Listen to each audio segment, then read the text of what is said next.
Bem-vindos ao Da Capa à Contracapa, um programa da Renascença em parceria com a Fundação Francisco Manuel dos Santos. Diferentes especialistas de várias áreas ajudam-nos a lançar um novo olhar sobre a atualidade. Partimos de livros para realidades, depois também para desafios e, sobretudo, para inquietações. Esta manhã quase nos arriscamos a imaginar este piano tocado pelo Mário Lajinha num lobby ou num bar de um hotel, algures em Lisboa, ou não. Pois esta semana e a poucos dias do Dia do Trabalhador olhamos para este setor que emprega cada vez mais gente em Portugal, o turismo. E há tanto para analisar nestes próximos 25 minutos. São convidadas desta emissão a socióloga Inês Brazão e a economista Vera Gouveia Barros. Obrigado por terem aceito este convite. Vamos então à conversa.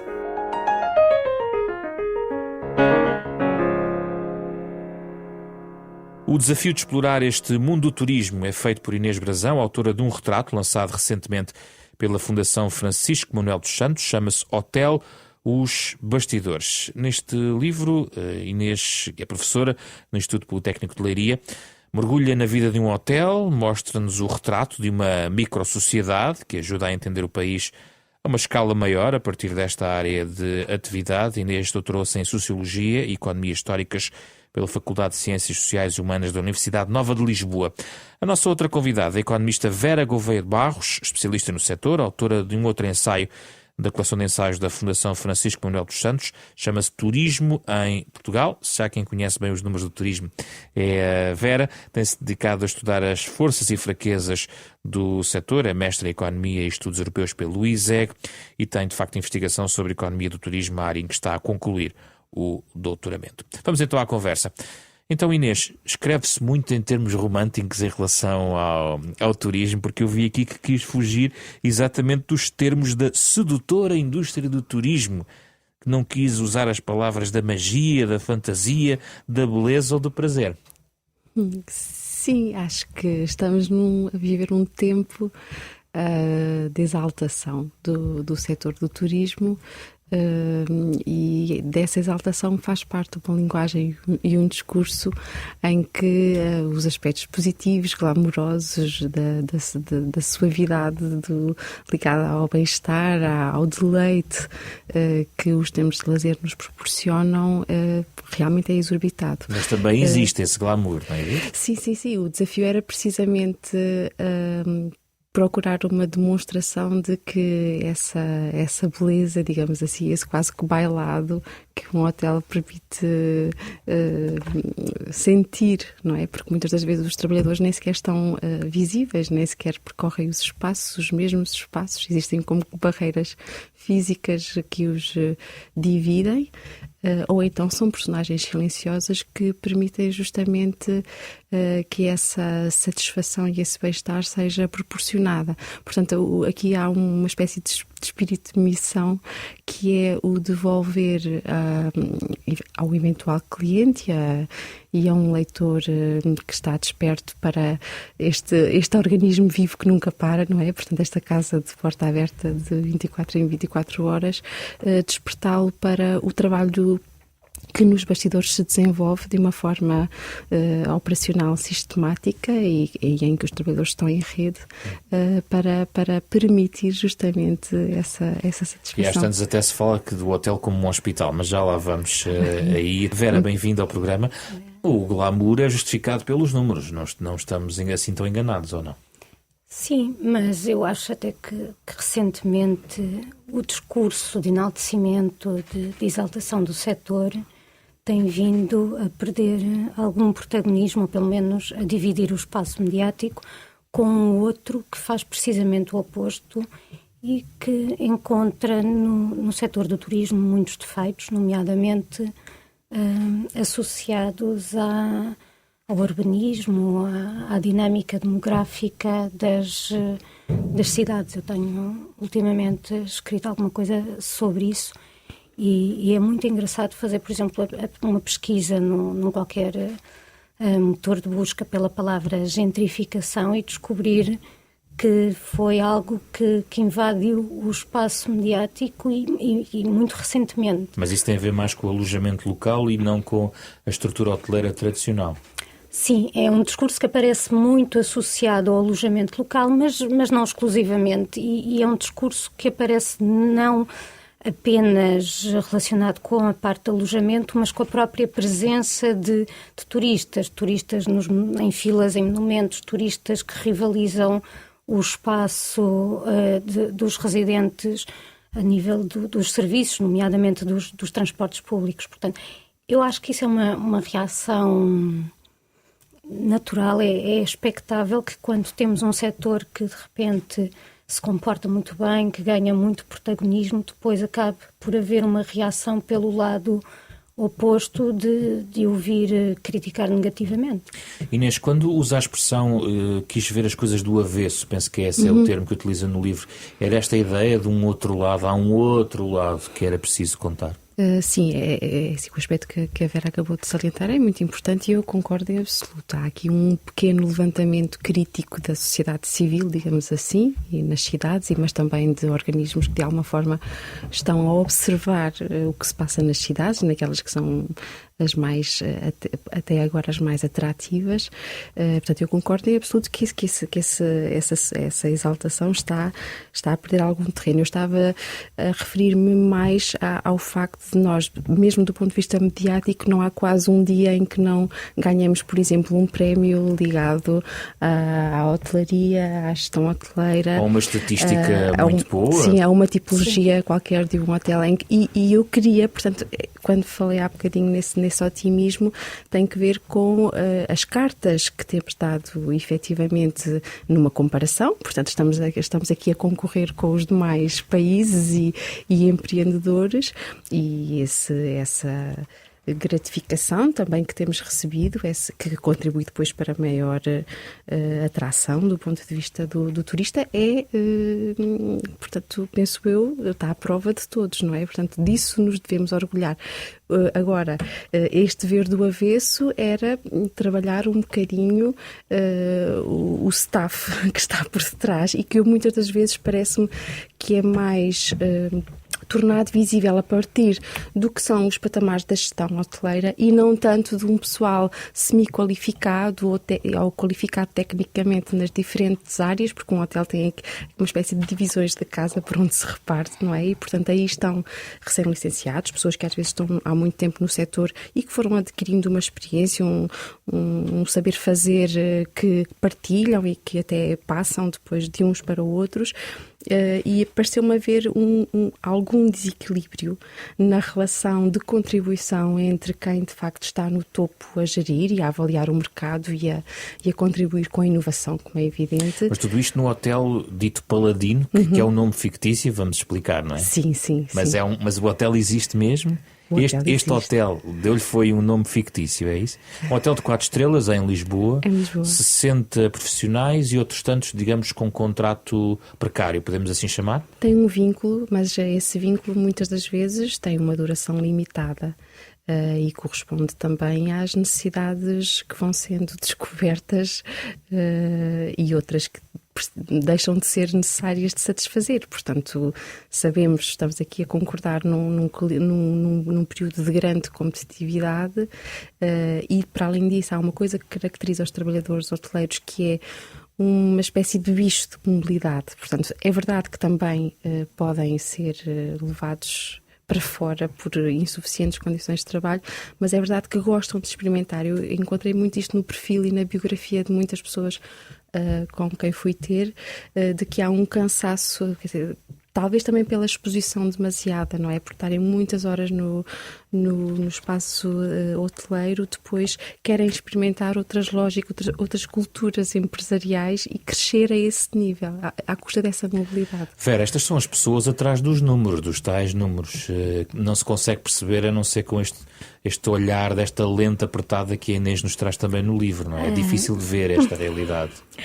Eu sou economista e talvez por isso, quando eu gosto de tirar conclusões, encantam-me muito as histórias individuais, mais numa perspectiva quase até jornalística, mas depois eu a partir daí não posso, por defeito profissional, fazer generalizações. Grandes conclusões. Não, e por isso gosto de olhar para aquilo que os números me contam. Certo. E aquilo que os números me contaram, quando eu fui olhar para a remuneração base mensal por atividade económica, foi uma surpresa, porque aquele setor que vem catalogado como alojamento, restauração e similares era aquele que tinha a remuneração média mais baixa. E foi uma surpresa, estava abaixo inclusivamente da parte de agricultura, pesca, silvicultura.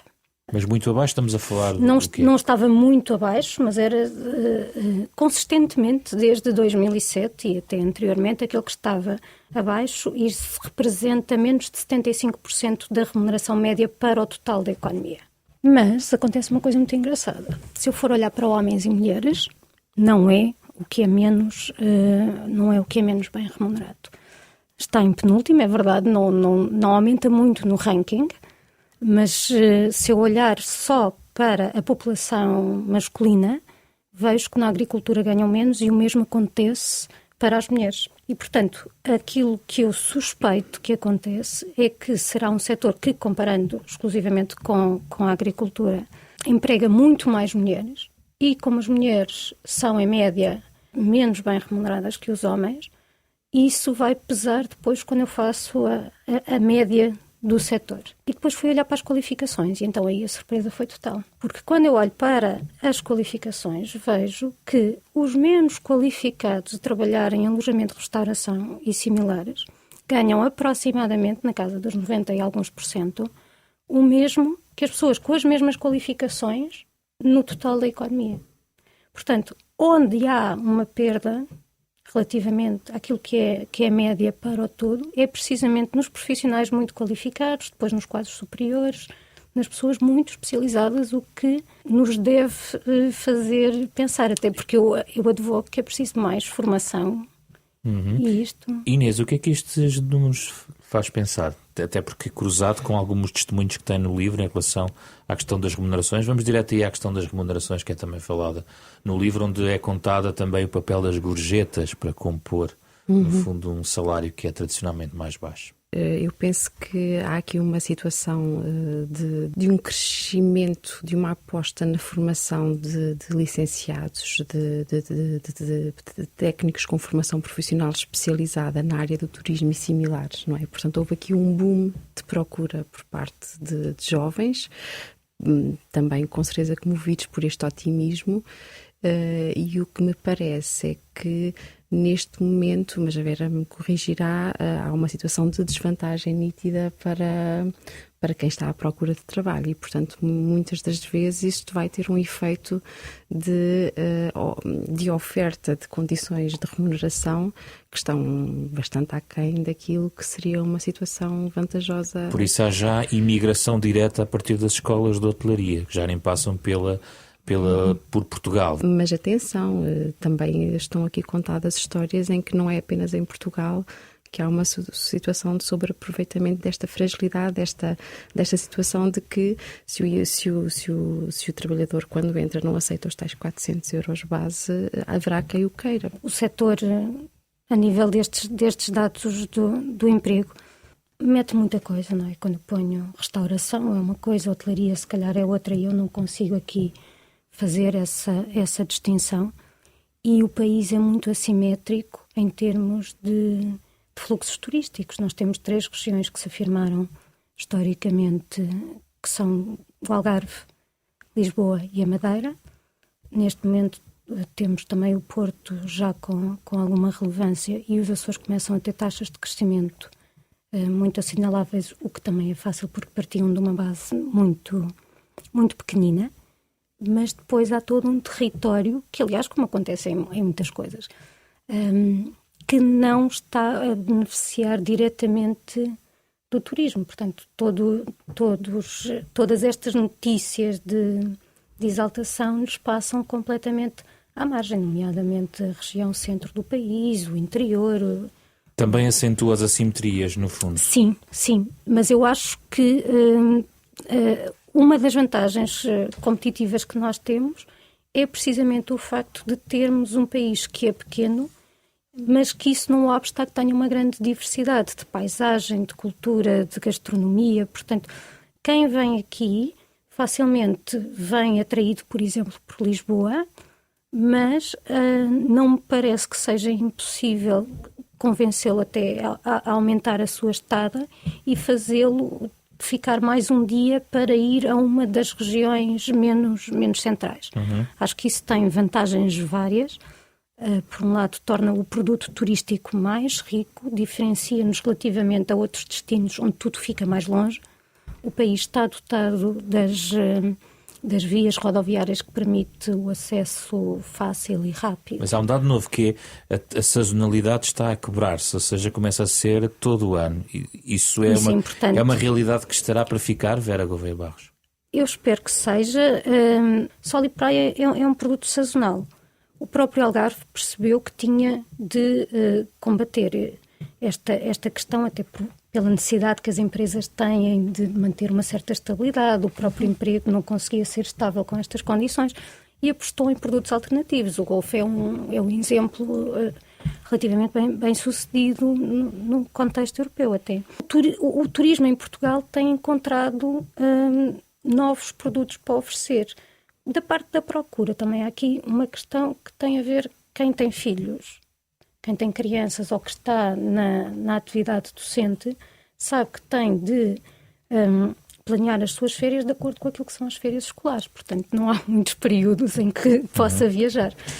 A demografia está a dar um contributo por aí. Há cada vez mais gente que não tem filhos, as pessoas vivem mais tempo, portanto, também gozam a reforma com outra qualidade, viajam.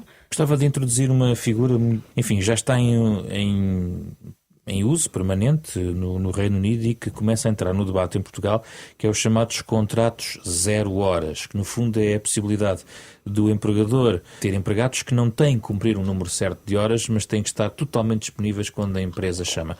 Nós ouvimos há poucas semanas o Presidente da Associação de Diretores de Hotéis de Portugal, que foi ouvido por uma jornalista da Renascença, Ana Carrilho, exatamente com este argumento, como trazer para Portugal exatamente essa opção dos contratos 0 horas. Como é que se contrata uma pessoa, se eu não quero uma pessoa a tempo integral e não quero ter uma empresa de trabalho temporário, como é que eu contrato a pessoa? Hoje só preciso de 2 horas, ou um pequeno almoço, amanhã preciso ao jantar, depois não preciso durante uma semana, como é que se contrata? E essa é uma dificuldade que os diretores de hotel têm na gestão diária. Os hotéis, normalmente, o que fazem é ter pessoas que possam passar recibos verdes, ou quando é uma situação pontual, um ato isolado, mas, como sabe, esse ato isolado só pode acontecer uma vez. E isto seria mostrar que há aqui uma solução. Uma solução técnica dos contratos 0 horas, mas isso vai, digamos, aprofundar a tal precariedade e a situação frágil dos vínculos laborais e destas pessoas que, em alguns casos, ganham muito pouco, Inês. Sim, deixa-os completamente à mercê, para além de não se pode ao mesmo tempo estar a ter um discurso sobre a gestão de que um trabalhador só o é quando lhes são dadas condições de apropriação da cultura onde tem que, no fundo, dar o seu melhor, não é?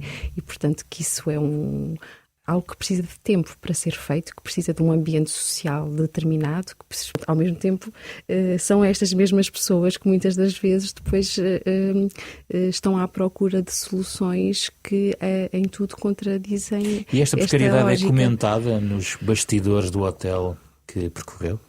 É comentada entre os trabalhadores ou há um queixume frequente? Talvez não é que esteja tão transparente esse pessimismo. Esse pessimismo talvez esteja de uma forma muito subtil, que é quando nós, em cada um destas pessoas, elas não são personagens, pronto, eu gosto sempre de dizer isto porque, embora tenham nomes fictícios, é para proteger a capacidade de se darem. São pessoas verdadeiras. São pessoas, sim. E esse lado subtil está muitas das vezes na forma como dizem que estão disponíveis a 100% ou a 200%, eu acho que é ao mesmo tempo um grito, tem uma confissão subordinada a essa, que é, eles têm a consciência de que este tal suor que tem que sair em cada um dos dias e estas provas consecutivas que têm que dar para confirmar o seu valor, portanto, hora a hora, não é? É talvez o sinal, é subtil, mas ele está lá, de uma ideia de que as relações cada vez de trabalho estão feridas eu diria, de uma relação de confiança mútua, não é? Neste sentido. I want to stay at the other hotel, the one that's in the brochure. This is that very building, madam. You photoshopped it. I have offered a vision of the future. Everything will be all right in the end. So if it is not all right, it is not yet the end. Como no filme Exótico Hotel Marigold, onde o recepcionista diz nós resolvemos esse problema, aconteça o que acontecer. Há aqui também, a Inês sublinha no seu livro a questão de um certo servilismo em excesso. O cliente tem sempre razão e depois às tantas há coisas inacreditáveis que são descritas no livro, feitas em nome do cliente, porque o cliente tem que ter sempre razão. Sim, esta é uma máxima que orienta a formação dos profissionais e não há um exagero aí? Eu acho que ela é dada para e tem esses riscos de, por um lado, sugerir uma relação, se quisermos, de deferência para com o cliente, em que, de certa forma, penso eu, para aqueles que são mais jovens, para aqueles que são os trabalhadores que entram há pouco tempo, podem ficar com a sensação, e isto liga-se a um assunto que ficou ali pendurado, que é a questão da gorjeta. Por exemplo, a gorjeta tem este dilema, que é se por um lado o colaborador fica à mercê da gratidão, não é, do cliente, por outro ele tem um bocadinho a sensação de que quanto mais der de si, maior a gorjeta a que pode vir a ceder, e repare-se que ela vai ser um complemento da tal remuneração que muitas das vezes não é suficiente para aquilo que são as contas correntes, não é? De alguém que é adulto e que pode constituir família, etc. Sendo também um processo de negociação que, com a experiência profissional, eles adquirem para também agirem e ganharem alguma coisa com essa forma de tratamento. Mas sim, o trabalho hoteleiro tem uma dimensão técnica e tem uma dimensão humana. Portanto, esta ideia do serviço pessoal, não é? Que é disso que estamos aqui a falar, tem características em que a personalidade de ambos pode... E há, portanto, uma relação de poder muito mais visível do que em quaisquer outras, se quiser, naturezas profissionais. É um bocadinho por aqui. Estamos quase a acabar o nosso programa, mas gostava ainda de falar da questão do investimento, que é sublinhada no livro Turismo em Portugal, onde Vera Gouveia de Barros, no fundo, olha, enfim, do turismo em Portugal desde praticamente as origens daquilo que... e também de políticas públicas nessa matéria, e com algumas reflexões em relação àquilo que deve ser o turismo daqui para a frente, até do ponto de vista da política pública. Não é nada de novo. Gostava de lembrar aqui alguém que em 1971 já prometia dinheiro para o turismo. Não resisto a dar-lhes mais alguns números do programa para 1971-1973. Prevê-se, por exemplo, um investimento para desenvolver o turismo de mais de 3 milhões de contos, dos quais metade aproximadamente pelas entidades públicas e metade pelos particulares. Ora, 50 privados e públicos, Marcelo Caetano nas Conversas em Família, em 1971, e há 10 anos deu muito brado um outro programa, mas este aqui de natureza diferente, mas apadrinhado muito pelo Governo, o programa Algarve. Devem lembrar-se das explicações do Ministro da altura, Manuel Pinho. All, em inglês, quer dizer tudo. E, portanto, a ideia é juntar a marca tradicional do Algarve, que continua a ser respeitada, com esta ideia de tudo. Pode-se encontrar experiências marcantes no Algarve, experiências que não se esquece e experiências diversificadas. Ora, Vera Gouveia de Barros, na parte final do seu livro, quando propõe a sua reflexão, pede que a oferta se estruture em função da procura, mas esta tom da iniciativa privada é muito defendida por si. Os últimos anos mostram que a estratégia de deixar quem opera no setor ter iniciativa e criar-lhe um bom ambiente de investimento, de negócios, é fundamental. Isso, aliás, não apenas para o setor do turismo. Vamos propor leituras para quem nos ouve. Partimos de autoras de livros. Começo, Inês, muito rapidamente, 2 ou 3 coisas que os nossos ouvintes possam consultar para saber mais sobre esta área.